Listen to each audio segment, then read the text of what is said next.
éternel. Sans tarder, Pasteur Joël.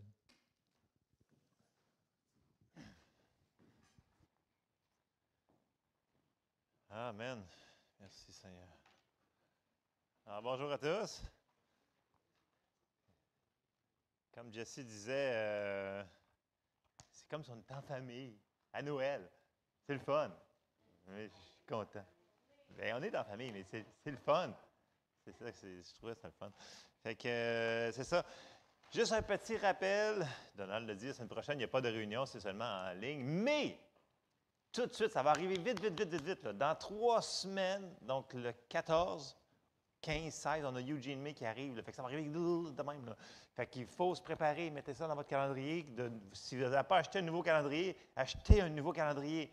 Puis s'il n'y en a pas, faites une page en dessous de l'autre. Puis marquez 14, 15, 16, important, avec des astérix puis des bonhommes souris. Parce que ça va arriver vite, là, parce qu'on ne se verra pas la semaine prochaine, on va se voir l'autre semaine. Là, je vais dire, c'est la semaine prochaine, ils vont faire Ah! C'est ça, il ne faut pas faire ça. OK? Vous me suivez? Fait que c'est important de faire ça. Bon, il paraît qu'il fallait que je fasse une messe, mais ça n'a pas marché parce que j'ai reçu un message aussi long que d'habitude. Fait que, bref, ça va être ça. Ça va être ça. Alors, on va ouvrir ça en prière. Puis on va commencer ce que le Seigneur a mis dans mon cœur. Merci, Seigneur, pour ce temps qu'on a le privilège de passer ensemble en famille, Seigneur. Merci parce que tu es avec nous. Aide-nous à comprendre, percevoir, Seigneur, réaliser, Seigneur, ce que tu veux nous dire ce matin dans le nom de Jésus. Amen. Amen. On en a parlé un petit peu, tout le monde en a parlé. Tout le monde, partout dans le monde, fête grosso modo Noël. Mais qu'est-ce qu'ils fêtent en réalité? Et ça, c'est une autre affaire, parce que c'est pas tout le monde qui fête la même chose. Il y en a qui fêtent des cadeaux, il y en a qui fêtent plein d'affaires, c'est une tradition. L'affaire qu'on doit réaliser, c'est que on nous a donné quelque chose de très spécial en cette journée. Bien, c'est peut-être pas le 25 qui s'est passé, là, pour de vrai, là, mais c'est qu'on a reçu un cadeau. Puis là, je le sais que tout le monde ici, vous l'avez reçu dans votre cœur, OK, vous êtes sauvés, mais on peut réaliser plus qu'est-ce qui nous a été donné. Et quand on commence à méditer sur ce qui nous a été donné, oui, on va avoir plein de passages, mais le but ce matin, là, c'est de réaliser la grandeur du cadeau que Dieu nous a donné. Et quand on réalise ça, là, ça nous remplit de joie. Ça nous remplit de le goût de le partager à d'autres personnes parce que c'est tellement grand. Et si on peut saisir une chose, là, je vais être redondant ce matin sur le mot cadeau. C'est ce qui n'arrêtait pas de me revenir, cadeau. Et c'est traduit don dans différents passages qu'on va voir, mais c'est le mot pour cadeau quand vous regardez dans votre concordance. Et c'est ce qui nous a été donné. Et c'est ce qu'on va aller voir. Et je vous le dis, là, il faut... Je dis, ah, mais oui, on le sait, mais on peut le savoir encore plus. C'est ça qui est le but de l'opération de ce matin. Alors, on embarque dans les passages. Je commence par Ésaïe, chapitre 9, et au verset 6. Puis là, tous les prophètes, tout l'Ancien Testament prophétise vers Jésus. OK? Et là, Ésaïe, il s'en va là-dessus, puis il dit, « Car un enfant nous est né, un fils nous est donné. » C'est un cadeau. On ne peut pas le mériter, on ne peut pas l'acheter, c'est donné, il faut le recevoir. Et la domination reposera sur son épaule. On l'appellera admirable, conseiller, Dieu puissant, Père éternel, Prince de la paix. Et là, il y a beaucoup d'autres prophètes qui prophétisent sur la venue de Jésus. Mais bref, ils prophétisent. Et là, quand il arrive sur la terre, on a dit, il est arrivé, il y a eu plein d'affaires, les mages, des choses comme ça. En passant, les mages, j'ai fait une étude là-dessus. Là. C'était des personnes excessivement riches, excessivement influents politiquement. C'était, quand ils arrivaient dans une ville, c'est pas rien que Hérode leur a parlé, parce qu'ils étaient excessivement influençants. Quand ils arrivaient dans une ville, là, il y avait beaucoup de pouvoir. Donc ça, c'est une étude à faire juste pour... c'est vraiment... ce qui est arrivé, ce n'est pas genre 3 personnes avec un chameau. C'est une caravane multitude. Bref, c'est très intéressant juste d'étudier là, chronologiquement ce qui s'est passé. Là, quand il est arrivé sur la terre, il s'est passé des choses. Et là, c'était tellement grand ce qui s'est passé là, qu'il n'y a pas juste les prophètes. Il a fallu que les anges le disent, tellement que c'était grand. Et on s'en va dans Luc, Et au chapitre 8, excusez, au chapitre 2, on commence au verset 8. Il y avait dans cette même contrée des bergers qui paissaient dans les champs les veilles de la nuit pour garder leurs troupeaux. Et voici, un ange du Seigneur leur apparut, et la gloire du Seigneur resplendit autour d'eux, et ils furent saisis d'une grande frayeur. Mais l'ange leur dit, « Ne craignez point, car je vous annonce une bonne nouvelle, qui sera pour tout le peuple le sujet d'une grande joie. C'est aujourd'hui dans la ville de David, il vous est né un sauveur qui est le Christ, le Seigneur. Et voici à quel signe vous le reconnaîtrez. Vous trouverez un enfant emmailloté et couché dans une crèche. » Et là, regardez bien, verset 13, « Et soudain, il se joignit à l'ange, une multitude de l'armée céleste, louant Dieu et disant, « Gloire à Dieu dans les lieux très hauts, et paix sur la terre parmi les hommes qu'il agrée. » Imaginez-vous, là, quand il y a un ange qui arrive à quelque part dans la Bible, ça dit, « Ne crains point. » Parce que ça a l'air, ils sont assez imposants ou impressionnants parce qu'il faut qu'ils disent « Ne crains point » parce que le monde, imagine, une multitude sont apparus. Puis là, il a fallu qu'ils disent « Écoute, c'est trop grand, il faut qu'on le dise. » Ça devait être assez impressionnant, merci. Parce que c'était pas n'importe quoi, ça venait d'arriver. Tout ce qui avait été promis, là, c'était arrivé, le cadeau venait d'arriver. C'est ça. Et là, Jésus, il grandissait et il est venu accomplir toutes les prophéties qu'il avait dit pour lui. On se va dans Luc 4, au verset 17. Donc, Luc 4, 17. « Et on lui remit le livre du prophète Ésaïe, l'ayant déroulé, il trouva l'endroit où il était écrit, « L'Esprit du Seigneur est sur moi parce qu'il m'a oint pour annoncer une bonne nouvelle. » Ce qui est venu, c'est une bonne nouvelle aux pauvres. C'est quoi une bonne nouvelle aux pauvres? Tu n'as plus besoin d'être pauvre encore. T'sais, il m'a envoyé pour guérir ceux qui ont le cœur brisé, pour proclamer aux captifs la délivrance et aux aveugles le recouvrement de la vue, pour renvoyer libres les opprimés, pour publier une année de grâce du Seigneur. Ensuite, il roula le livre, le remit aux serviteurs et s'assit. Tous ceux qui se trouvaient dans la synagogue avaient les regards fixés sur lui. Alors il commença à leur dire, « Aujourd'hui, cette parole de l'Écriture que vous venez d'entendre est accomplie. » Donc, c'est fait. Puis, vous vous souvenez qu'à la croix, il a dit, « Tout est accompli. » Donc, il est tout venu accomplir ce que tous les prophètes avaient dit sur lui de tout l'Ancien Testament. Donc, il est venu faire l'alliance, il l'a fait, c'est fait. Et, en résumé, grosso modo, tout le monde connaît Jean 3,16. On va le relire juste pour le plaisir de le relire. Mais, quand on lit ce passage-là, la plus grande expression d'amour, selon Dieu, c'est de donner.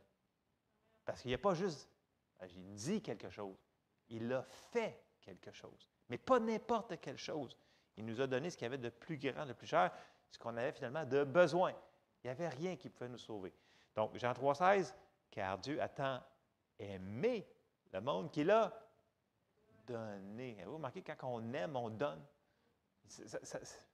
Tout, ça va ensemble. Donc, tant aimé qu'il a donné. Puis là, je sais que tout le monde le connaît, ce passage-là, mais ce qu'il faut se souvenir que c'est un cadeau qui nous a été donné. Puis là, il faut le mettre personnel. Tu sais, peu importe là, que ça va bien ou que ça va mal, il faut se dire, OK, Dieu m'a donné ce cadeau-là. Donc, il me l'a donné à moi. Il faut dire, moi. Puis là, il dit, il m'aime tellement qu'il me l'a donné. Puis là, quand on se met à méditer là-dessus, à se le dire à la maison, écoute, il m'aime tellement là, qu'il me l'a donné à moi. Ça veut dire qu'il m'aime vraiment. Ça veut dire que je vais passer au travers de ce que je suis en train de vivre. Puis je vais passer au travers parce qu'il m'aime. Puis il m'a donné le cadeau. Puis, c'est pas n'importe quel cadeau. Une partie du cadeau, c'est la vie qu'il nous a donnée. Et puis le monde, quand on parle de vie éternelle, on pense tout de suite à « ouais, c'est dans loin, là, tu sais, là-bas. » Là, non! Bien oui, mais oui et non. La vie éternelle, OK, bon, la vie éternelle, c'est oui, c'est la différence entre vivre avec Dieu tout le temps puis sans Dieu. Donc, vivre au paradis ou vivre en enfer, ça, c'est une grosse différence. Mais la vie éternelle, elle a commencé dès qu'on a reçu Jésus dans notre vie. On l'a reçu.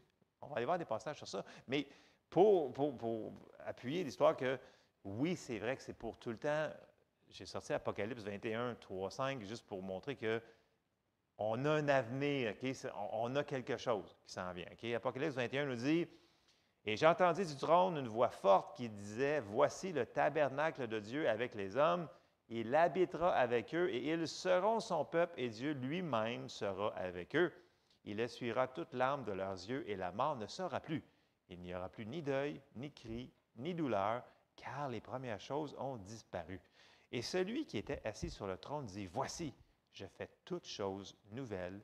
Et il dit, Écris, car ces paroles sont certaines et véritables. » Bon, ça, c'est notre futur. Puis ça, la plupart des gens, on n'a pas de la misère à saisir ça. Mais de saisir que la vie éternelle a commencé maintenant.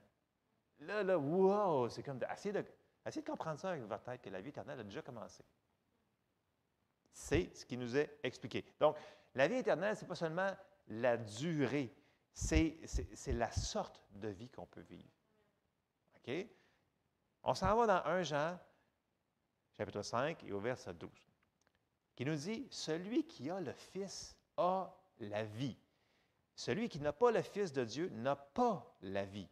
Je vous ai écrit ces choses afin que vous sachiez que vous avez la vie éternelle, vous qui croyez au nom du Fils de Dieu. » Bon, le mot pour vie ici qu'on a reçu, ce n'est pas le mot vie pour vie comme un chien qui vit, puis un chat qui vit, puis une tourterelle, whatever, là, un hamster, un lapin, puis peu importe. C'est pas la même, c'est le mot Zoé. Ça veut dire, si vous regardez dans votre Bible, dans le dictionnaire, Zoé, c'est la vie de Dieu. C'est Dieu en réalité, c'est la vie de Dieu. La vie de Dieu, elle est en nous autres. Donc, ce n'est pas juste la durée, c'est qu'est-ce qu'on a reçu. C'est la vie de Dieu qui est en nous autres maintenant. C'est pour ça qu'on peut dire, il est avec moi, je puis tout par celui qui me fortifie, parce que ce n'est pas juste une vie normale qu'on a reçue, on a reçu la vie de Dieu. Elle est déjà là, la vie éternelle. Et je sais que c'est dans notre tête, ce n'est pas évident à comprendre, mais il faut méditer sur ces versets-là, il faut les confesser. Et éventuellement, on fait comme on a un genre de plus grande révélation. On fait comme, wow, j'ai la vie de Dieu en moi. Oui, c'est vrai. Et c'est le même mot utilisé quand que, dans Jean 10, 10, quand Jésus il avait décrit sa description de tâche, il avait dit, le voleur ne vient que pour dérober, égorger et détruire. Moi, je suis venu afin que les brebis aient la vie. Le mot vie ici, ce n'est pas la vie normale comme dans les autres passages. Encore là, ils ont remis Zoé, la vie de Dieu, afin que les brebis aient la vie de Dieu à l'intérieur d'eux autres et qu'elles soient dans l'abondance. Et ça, ce n'est pas pour le futur, c'est maintenant, c'est là. C'est déjà accompli.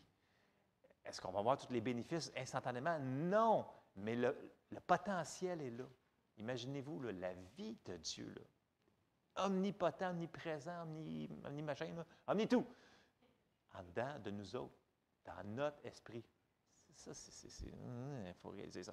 Et là, on va aller dans Romains parce que le mot pour cadeau est traduit dans la Louis II par don à certains endroits. Il y a des endroits où c'est vraiment don, mais dans Romains, là, ce que Paul il va nous expliquer, c'est que le cadeau, je sais que c'est mis don, là, c'est parce que j'ai pris dans Louis II, il faut garder ça 5. Bon, on s'en va dans Romains 5 au verset 14. Il faut qu'on se mette ça en tête. Qu'est-ce qu'il nous a donné? Au verset 14, Romains 5, 14. Si vous lisez Romains, il parle beaucoup de cadeaux. De cadeaux. Verset 5. Verset 14. Cependant, la mort a régné depuis Adam jusqu'à Moïse, même sur ceux qui n'avaient pas péché par une transgression semblable à celle d'Adam, lequel est la figure de celui qui devait venir. Mais il n'en est pas je vais utiliser le vrai mot ici, il n'en est pas du cadeau gratuit comme de l'offense. Car si par l'offense d'un seul, il en est beaucoup qui sont morts, à plus forte raison, la grâce de Dieu et le cadeau de la grâce venant d'un seul homme, Jésus-Christ, ont-ils été abondamment répandus sur beaucoup. Il n'en est pas du cadeau comme de ce qui est arrivé par un seul qui a péché, car c'est après une seule offense que le jugement est devenu condamnation, tandis que le cadeau gratuit devient justification après plusieurs offenses. Si par l'offense d'un seul, la mort a régné par lui seul, à plus forte raison, ceux qui reçoivent l'abondance de la grâce et du cadeau de la justice règneront-ils dans la vie par Jésus-Christ, lui seul? Et ça, ce n'est pas dans le futur, là. C'est maintenant que ça commence. Je sais que ça dit régneront parce qu'on va régner pour toujours, mais ça commence aujourd'hui. Est-ce qu'on va le prendre? Ça, c'est une autre chose qu'on va embarquer dedans, là. Mais c'est là, c'est déjà accompli. Verset 18. Ainsi donc, comme par une seule offense, la condamnation a atteint tous les hommes, de même par un seul acte de justice, la justification qui donne la vie s'étend à tous les hommes, car comme par la désobéissance d'un seul homme, beaucoup ont été rendus pécheurs, de même par l'obéissance d'un seul, beaucoup seront rendus justes. On ne peut pas être plus juste que maintenant. Okay? Il y en a beaucoup qui disent ah, je vais être plus juste, je vais être plus justifié, sanctifié. Mais non, non, on ne peut pas être plus juste que juste. On a déjà été fait juste quand on est né nouveau. Tu sais, tu es né un gars, tu es né une fille. C'est comme ça. Ça ne change pas. Je sais que le monde essaie de mélanger ça, mais c'est comme ça. C'est la même affaire pour la justification. Aux yeux de Dieu, tu es juste. Tu es juste. Point fini. OK? Ensuite, super. OK. Bon. Donc, on sait qu'on règne dans la vie maintenant et on va régner dans le futur. Donc, on a un avenir rempli d'espérance. Amen. Et ça, c'est la vie de Dieu qui nous a été donnée. Mais il faut le recevoir. Et on va commencer à aller là-dessus. Romains 6, 23 nous dit « Car le salaire du péché, c'est la mort, mais le cadeau gratuit de Dieu, c'est la vie éternelle en Jésus-Christ, notre Seigneur. » On sait qu'un cadeau, moi je sais qu'on a sorti les cadeaux juste un matin à la maison, parce que sinon, il y aurait déjà plus de papier depuis hier soir, c'est sûr. Puis même là, les cadeaux, ils ont eu peur. J'ai comme des rongeurs à papier d'emballage chez nous. Fait que je ne sais pas si vous en avez chez vous, là, mais tu sais, il y en a qui sont comme ça, qu'on leur donne un cadeau, puis là, l'emballage va voler, puis il n'y en a plus. Mais il y en a qui, tu leur donnes un cadeau, puis ils disent « Ah non, je ne peux pas recevoir, je ne peux pas, parce que... » Et pour plusieurs raisons. Mais c'est nous autres qui se privent. Parce que si la personne te donne le cadeau, puis il te dit « Prends-le », mais tu ne le prends pas. Tu sais, si je ne mange pas de beignes à Noël, c'est de ma faute. Parce que j'ai plein de nourriture. Si vous savez la quantité de nourriture et de sucre qu'il y a à la maison présentement, je regarde ça, je fais comme « Ouais! » Et en même temps, je regarde mon tapis roulant, je fais comme « Oh boy, Seigneur! Donne-moi la force de courir pour brûler toutes ces calories qu'on va manger. » Mais c'est l'abondance. Mais on a le choix de manger le cadeau. Ou d'en manger peut-être un petit peu moins, mais il faut le recevoir. Et je le dis en blague, mais c'est important de recevoir le cadeau parce que Dieu ne peut pas nous obliger à manger le cadeau. Puis je sais qu'on est tous sauvés ici, tant mieux. Mais il y a des gens qui vont te dire « Non, c'est pas pour moi le cadeau. » Et ils ont tort parce qu'ils se trouvent des excuses. Parce que ça dit que dans tout ce qu'on regarde, ce qu'il a créé, ils sont inexcusables parce qu'ils le voient dans la créature, dans la création de tout ce que Dieu a fait. Ils le voient. Puis, ça ne peut pas être une autre personne qui le reçoit pour nous. OK? Jessie ne peut pas manger les beignes pour moi. C'est moi qu'il faut qu'il les mange, mes beignes. Comprenez-vous? Elle peut en manger pour elle. OK? C'est comme Olivier. Il va en manger probablement trop. Il va me dire, ben là, j'ai une grosse bédaine. Je ne peux pas les manger pour lui. Il ne peut pas les manger pour moi. Il faut que ça devienne personnel. OK? Jésus, le cadeau, il faut que ce soit personnel. Tes parents ne peuvent pas le recevoir pour toi. Tes grands-parents ne peuvent pas le recevoir pour toi. Même aussi bon que c'est le cadeau, ils ne peuvent pas le recevoir pour nous autres. C'est nous autres qu'il faut qu'ils le fassent. OK? On s'en va dans Matthieu 16 au verset 13. Je vais être quand même assez rapide, Marco. Là, tu vas pouvoir faire ton magasinage. OK. Matthieu 16, verset 13, ça nous dit « Jésus, étant arrivé dans le territoire de Césarée de Philippe, demanda à ses disciples, « Qui dit-on que je suis, moi, le Fils de l'homme? » Ils répondirent, les uns disent que tu es Jean-Baptiste, les autres Élie, les autres Jérémie ou l'un des prophètes. Et là, la question. Et vous, leur dit-il, qui dites-vous que je suis? Et la question, ça est à nous autres. Qui dites-vous que je suis? Et là, Simon-Pierre répondit, tu es le Christ, le Fils du Dieu vivant. Jésus, reprenant la parole, lui dit, « Tu es heureux, / béni, là, le mot, Simon, fils de Jonas, car ce ne sont pas la chair et le sang qui t'ont révélé cela, mais c'est mon Père qui est dans les cieux. » Donc, on doit faire la même chose que Pierre. Qui dites-vous que je suis? Puis si on dit, ben tu es Jésus, le Christ, le Sauveur, et on le reçoit, bien, on reçoit le cadeau et on a tous les bénéfices du cadeau. Mais nous devons faire la décision de le faire. C'est nous autres qui doivent décider. Puis, oui, on va le recevoir pour le salut, mais aussi toutes les autres choses qu'on va découvrir qui viennent avec le cadeau. Là. Le cadeau, il y a plein d'affaires qui viennent avec ça. Okay? Il y a tout accompli. OK? Le cadeau, il est gratuit. Il n'y a personne qui l'a mérité, mais on doit quand même faire une chose, le recevoir. C'est pas par nos œuvres, c'est parce qu'on était beau, puis on était bon, puis on était fin, fine, whatever. C'est parce qu'on a décidé de le prendre. Et ça, il faut qu'on réalise, on doit le prendre. Puis, dans Jean 16, au verset 7, ça nous dit, « Cependant, je vous dis la vérité. Il vous est avantageux que je m'en aille, car si je ne m'en vais pas, le Consolateur ne viendra pas vers vous. Mais si je m'en vais, je vous l'enverrai.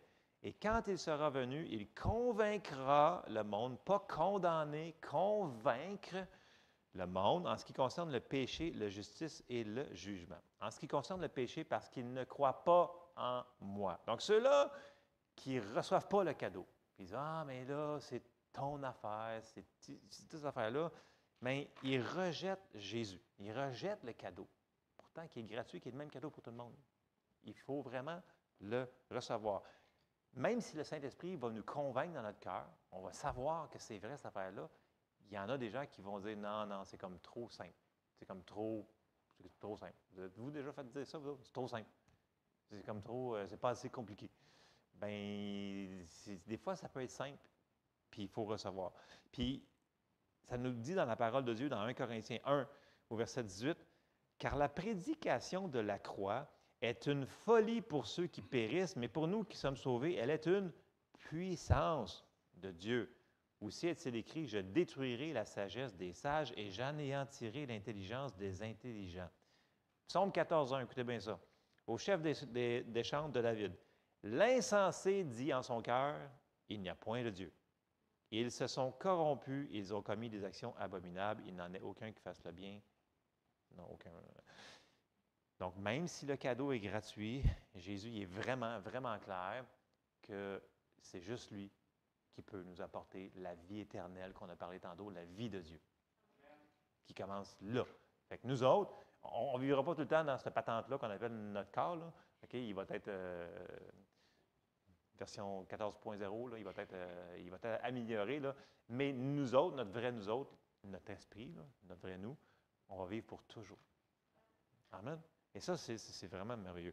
Puis, Jésus avait vraiment été clair dans Jean 14, au verset 6, il dit, Jésus lui dit, « Je suis le chemin, la vérité et la vie. Nul ne vient au Père que par moi. » Il n'y a pas d'autre chemin. Quand on déclare la parole, il dit, « Ouais, mais ça, c'est ton chemin à toi, ça t'amène à ton... » Non, il y a juste un chemin.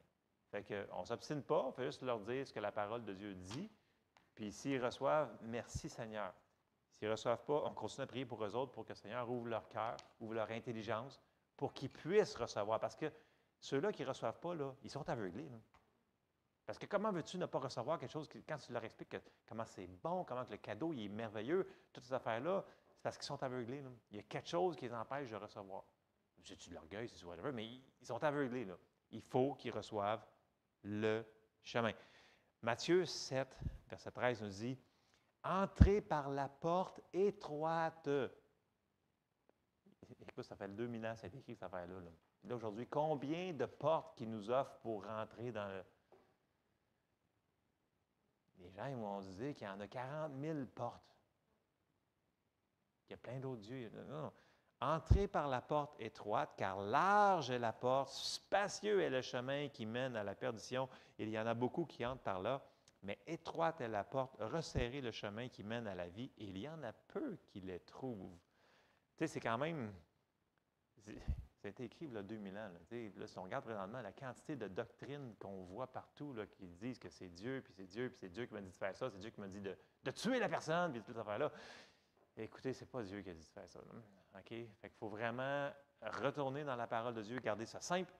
On ne s'obstine pas, on donne la parole, on annonce la bonne nouvelle, le cadeau, et après ça, on laisse le Saint-Esprit convaincre, pas condamner, convaincre.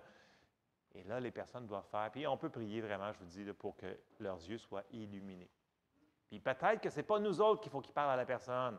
Souvent, ça prend une autre personne. Parce que là, présentement, dans ces temps des fêtes, on va voir de la famille. Et il n'y en a pas tous qui vont recevoir de nous autres.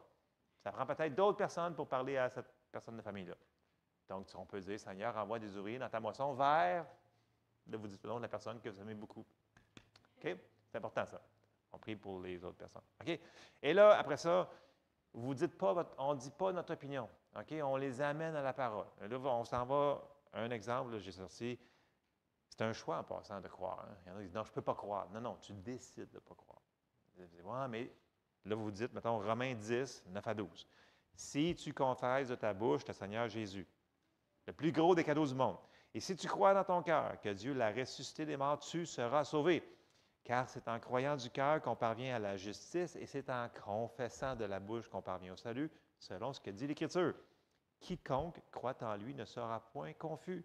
Il n'y a aucune différence, en effet, entre le juif et le grec, puisqu'ils ont tous un même Seigneur qui est riche pour tous ceux qui l'invoquent. Tous ceux qui l'invoquent vont être sauvés. Ceux qui le cherchent trouvent. S'ils sont sincères, s'ils sont vraiment sincères, quand vous écoutez, je cherche, ils vont trouver. Sinon, mais la parole se contredira. Puis,